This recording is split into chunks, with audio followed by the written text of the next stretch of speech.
ለስልጣን ለወንበርና ለክብር ተብሎ ወንድም ወንድሙን በሚገድልበት በዚህ ዘመን ሙሉ ስልጣኑን ወርቁንና የንጉስነት ዘውዱን ጥሎ ወደ ባት የገባውን ታላቁን የኢትዮጵያ ንጉስ ያውቁታል? ዛሬ ግንቦት 20 ነው። ቤተክርስቲያናችንና ታሪካችን ታላቁን ጻድቅ ንጉስ አጼ ካሌብን የምናስብበት በዓል ነው። አጼ ካሌብ በ6ኛው መቶ ክፍለ ዘመን የአክሱም ስርወ መንግስት ንጉስ ነበር።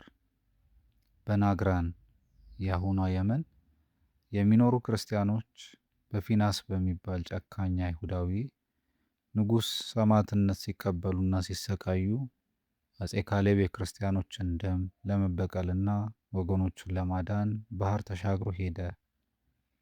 በጦርነቱም አሸንፎ ክርስትናን በዚያ አጸና።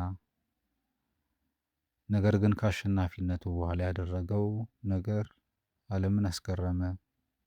ይህ ሁሉ ክብርና ኃይል እያለው ድሉ የኔ ሳይሆን የእግዚአብሔር ነው በማለት ዘውዱን ለኢየሩሳሌም ቅዱስ መቃብር ሰደደ።